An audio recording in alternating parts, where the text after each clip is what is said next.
เด็ดไว้ได้ย่างได้ดีๆนี่เนาะไว้เลยเนี่ยอ๋อเอาหน่อยย่างมาพี่ไปเด็ดถึงย่างมาโอ้อะนี่บึ้นรถโอ้ยเนาะ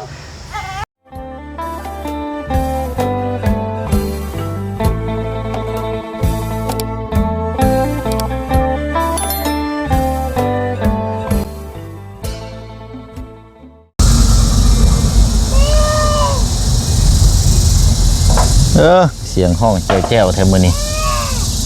บ่ได้นอนบ่นอกเอาทางน้องหั่งนี่น่าจะบ่ได้ไปเฮ็ดเวียกบ่มื้อนี้พี่น้องเนาะหรือว่าทางน้องๆเพิ่นได้เฮ็ดสร้างเรียบร้อยเลยเนาะเรื่องเศษไม้เศษตอกทางพลักน้อยนี่ก็รู้สึกว่าเริ่มย่างได้ได้นี่พี่น้องเนาะเอาไปเบิ่งน้ำกันเนาะพี่น้องเนาะมาเยี่ยมมายามมาอัปเดตให้พี่ให้น้องเบิ่งน้ำกันพี่น้องเนาะทักทายสบายดีและสวัสดีพ่อแม่พี่น้องเบิดสุขุสุคนนะพี่น้องเด้อเนาะพบเจอกันอีกคือเก่าคือเดิมอยู่ที่เคสพลักอะไรกับทางน้องเมษามื้อนี้พี่น้องเนาะมาเยี่ยมมายามเบิ่งน้ำกันพี่น้องเนาะผู้โอ้ยพลักย่างได้แล้วพี่น้องเลย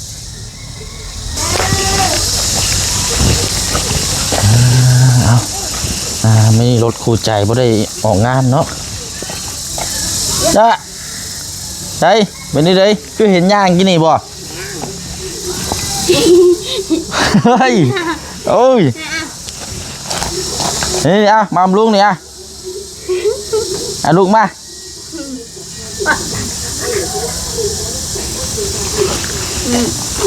โอ้เอาทางน้องหั่งเดี๋ยวจังเบิ่งคนน้อยย่างก่อน3มื้อนี้เนาะโอ้เป็นนี่ได้พัฒนาการย่างได้บ่ได้ให้กันได้นะย่างให้เบิ่งให้ป้าลุงเบิ่งเด้อเดี๋ยวจะเอานุ่มให้เด้อเอาเฮ็ดบ่ยากใส่มาทางนี้อยู่น้องไม่น้องไปน้องไปมาอ้าวเดี๋ยวไปไวแล้วไปไวแล้วนี่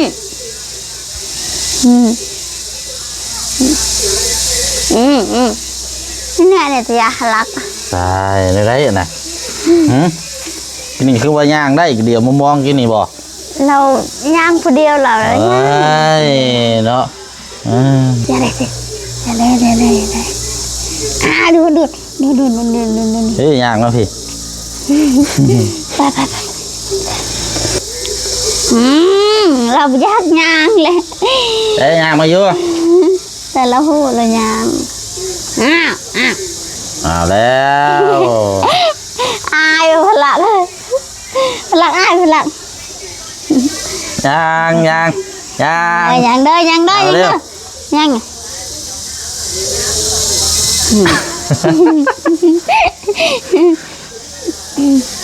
แต่ว่าย่างไก่ได้ตื่นได้กินอีกเนาะเลยไก่อันนี้เรายังอยากอายอันนี้นะเลยบ่ตัวย่างนี่ดีแน่นี่ฮะเอาลูกขึ้น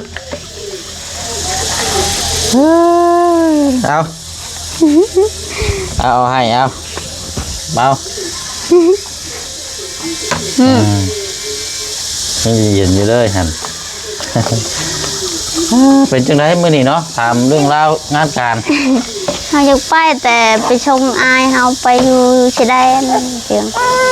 จียงไปชมเมื่อนี่อันเวียกงานยังทันได้แล้วเนาะดูเขาเชื่องไปใช้เกาะไปอยู่เฉยแดนไปใช้แดนดูไปเป็นอย่างยิ่งไปกับอายเขาแต่บ้านอายแท้ๆนี่บ่ดูแต่บ้านจะมาแต่แท้น่ะแต่บ้านปลายเราไปเป็นนั่นไปแก้เราพูดจักภาษาแล้วก็ให้เจียงไป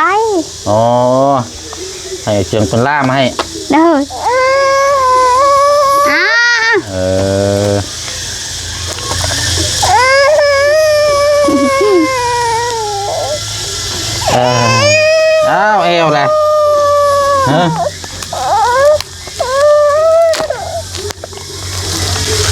แอวยากบ่หรือว่าแอวให้ ยาก ยากบ่ เลย เป็นจังได้ท้องทายปกติแล้วบ่ ดูแล้วทายแล้ว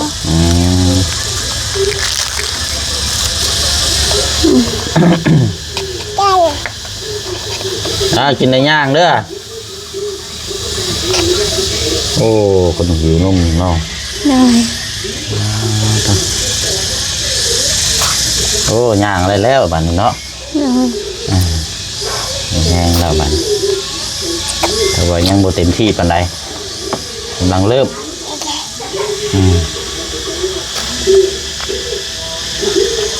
ทางน้องกับกันผู้น้อยน่ะก็ยังอยู่คือเก่าอยู่บ่ เลยเราจะเมื่อเขายังมาแล้วเวียกเขา ยังอีกหลายอยู่บ่เวียก เลยยังไล่อันนี้กดดินปลูกกล้วยแล้วกดละปลูกกล้วย ดินมองดินไหม้เห็นบ่ โดยดินบอลเจืองทางตอนนั้น โอ้ดินตัวเฮิงพุ่นบ่ โดย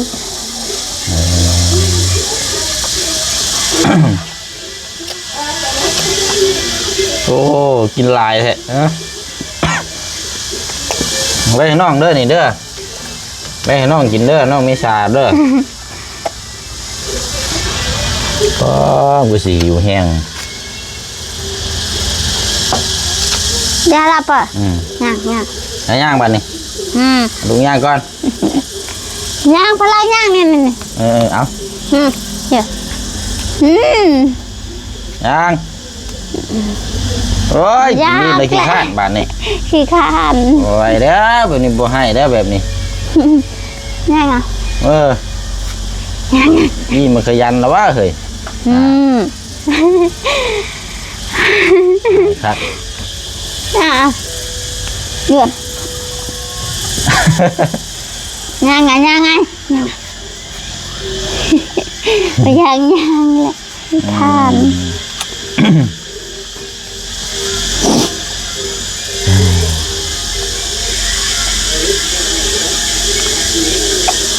เป็นนี่ได้เมษาบ่ได้ให้บ่ได้ห้องบ่ ดูแล้วนั่น เดี๋ยวจังน้อยจังสิขึ้นไปซ่องเบิ่ง เลยเราลิ้นเราต้อง นอนบ่เดี๋ยวนี้นะ บ่เราลิ้น เอ้า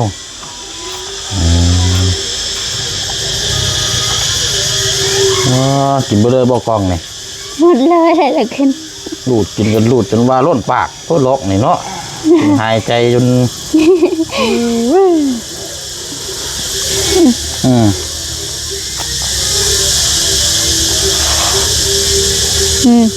ดินแล้ว ไม่ยากย่างไงย่างย่าง ยกไปนี่ ย่างละย่างป้าไปเลยมาพี่ไตลุงปะ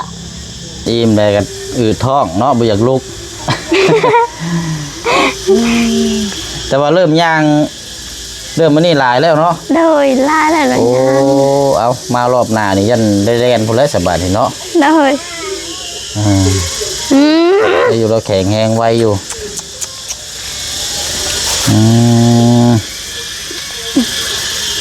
จะเก็บกินยังอันนั้นน่ะ กินมะม่วง ย่าง ย่าง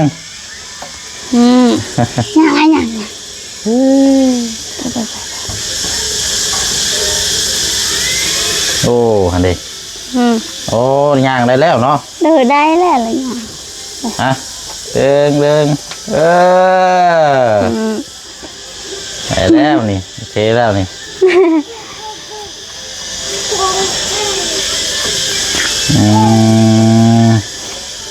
พากันกินข้าวกินน้ำแล้วบ่ได้ยังกิน เรากินให้เรากินมีทางน้องๆเพิ่งอยู่เทิงบ่ เด้อกินมี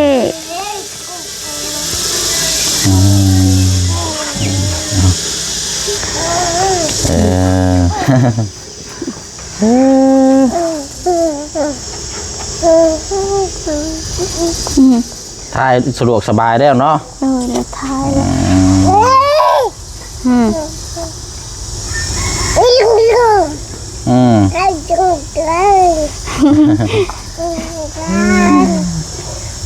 เบิดบ่กล้องนี่ยังอยู่บ่ ยัง เปะกับป้าเด้อเจ้าค่ะฮะแต่เรนแต่เรนแทนแต่เรนแทนนั่นแต่เรนนั่นแต่เรนแทนนั่นแต่เรนโอ้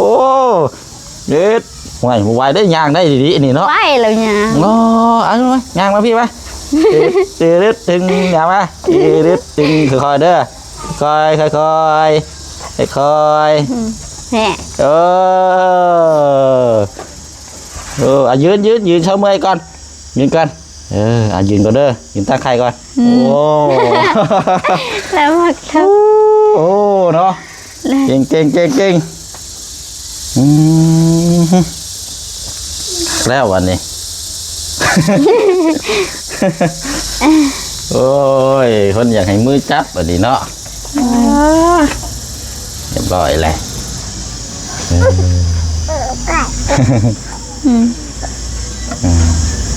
กำลังเริ่มเนาะมันมาบานานนี่เล่นแล้วบาดนี่ เล่น แต่ว่าย่างนี่คือว่าแน่เนาะขึ้นบนดอกบันไดเด้อบอกทางน้องๆและทางน้องเจ้าหมดำเดี๋ยวไต่ขึ้นบนดอกบันได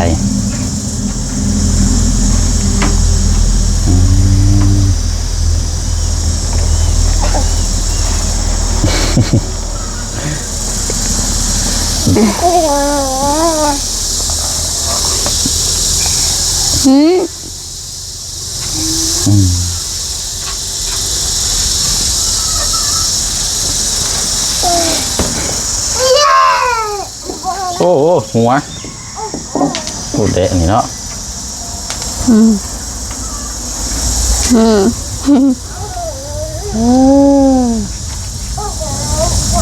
แต่ว่าอยู่ในเขาต้องจับแบบพายางเนาะแต่ว่าหายางเลยนี่ก็อยากยังบ่ทันในคล่องแคล่วอยู่ใช่เบิ่งฮะเดี๋ยวรอมาก่อนมาดูงานมาดูมาอึ๊บเจ็ดแทนจับเบิ่งเดียวเด้อวันนี้เด้อแทนโอ้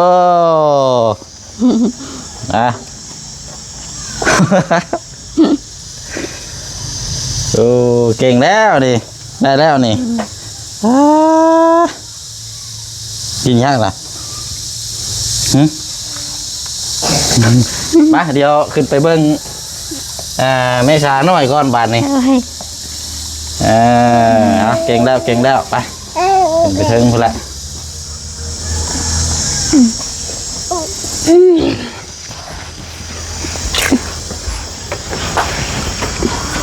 เฮ้ยอ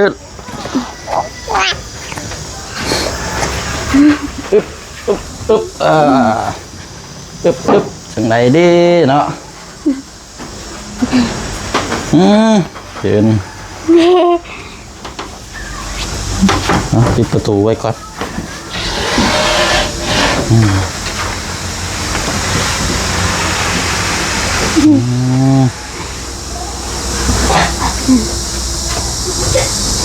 โอ้ไม่ยอมแท้ๆทางนี้กัน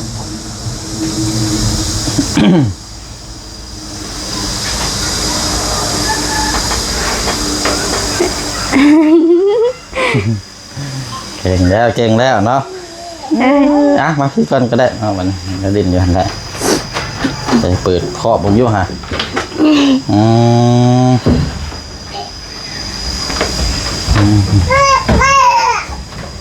โอ้ระวังได้อ้ายนี่เด้นี่เคยคุกอยู่บ่นี่เคยแหละระวังได้นี่เนาะ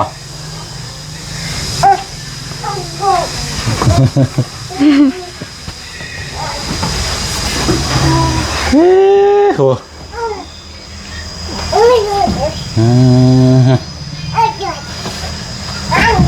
ใส่บูน้ำเนาะเลยอาบน้ำเรียบร้อยแล้วเลยเอาแป้งใส่น้ำแป้งหอมแป้งน้อยๆเนี่ยมีอยู่บ่แป้งฮูบเล็กน้อย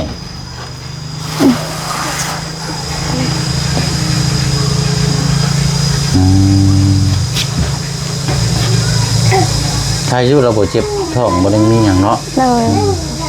เรา ทุกคนค่ำกลางคืนก็บ่ได้ให้ไปในห้อง เลยละนอนกันคือ ปลุกแข็งแฮงช่ำเนาะสิปึ๊ด เลย ทุก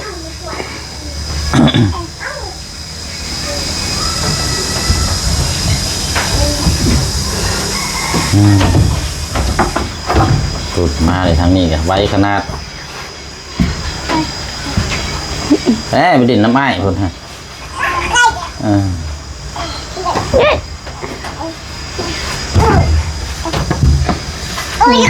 หอมแก้มอยู่หอมแก้มน้องอยู่ฮะหอมแก้มน้องไป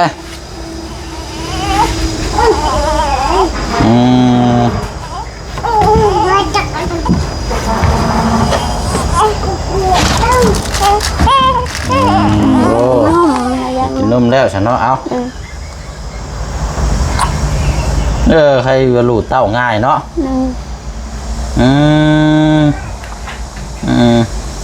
เต้าที่ทั้งพี่พันฝากมาให้ได้นี่เนาะเลย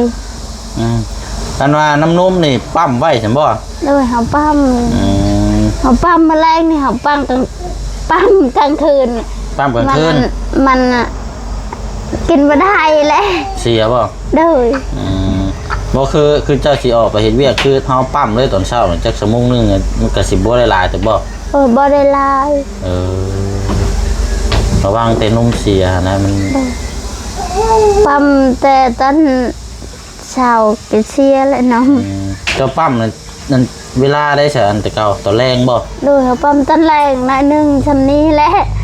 ซำนี้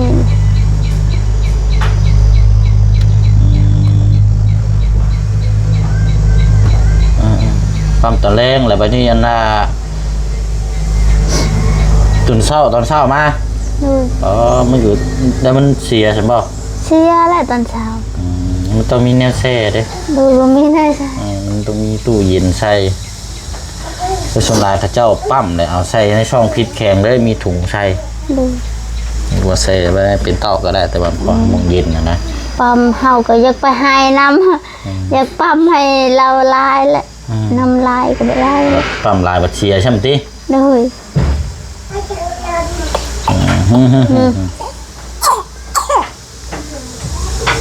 เพราะว่าเสร็จกินแต่นมเนาะคือว่าจะป้อนข้าวนะโมเมนต์เราป้อนข้าวนางเชียงบูเราหมดนมเราให้กินข้าวแหละ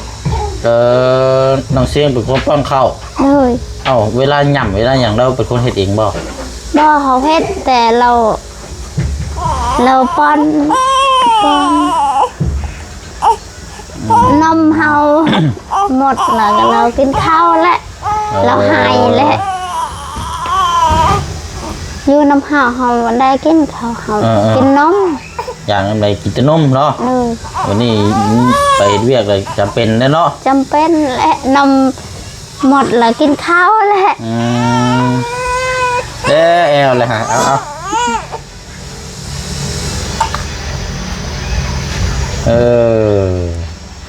เอาใครกินข้าวน้ำเล็กน้อยนี่ยังขี้ไล่ไว้ได้นี่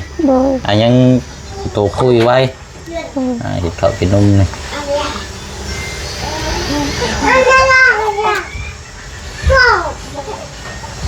ใครรู้จะหลุดเราอันนี้ได้อยู่เนาะได้แต่ว่าหนึ่งมาเต้านุ่มนี่พยายามล้างไงแต่สะอาดเด้อน้องเด้อต้มน้ำห้อนล้างน้ำจังเลยมาดูว่ากินเอานี่ใส่เนี่ยว่าคือเจ็บท้องสิว่าอีกได้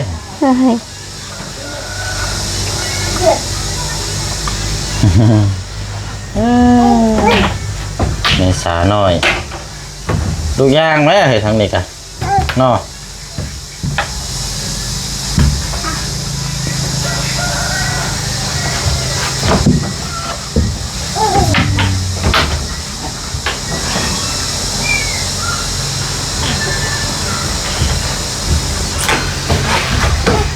เรียบร้อยอิ่มเลย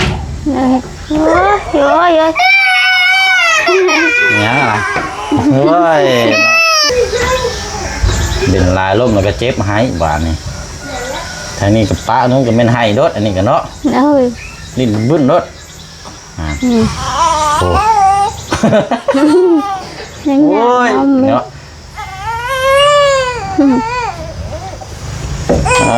เอาเบิ่งก่อนบางเทื่อเราเงียวเราอย่างเนาะยันเตะหึงเลยกีตาร์ผู้แท้เนาะแล้วเช็ดน้ำเนาะเป็นน้ำห้อนเช็ด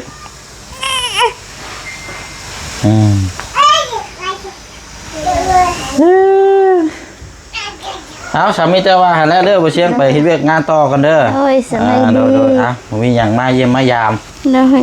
มาอัปเดตให้พี่ให้น้องนี่แหละปลาลุงเบิ้งใส่โบเนาะทั้งนั้นก็ย่างได้เลยเอามารอบหน้านี่ยันเล่นอยู่มารอบหน้านี่เอาดีละพี่น้องเลยชุบ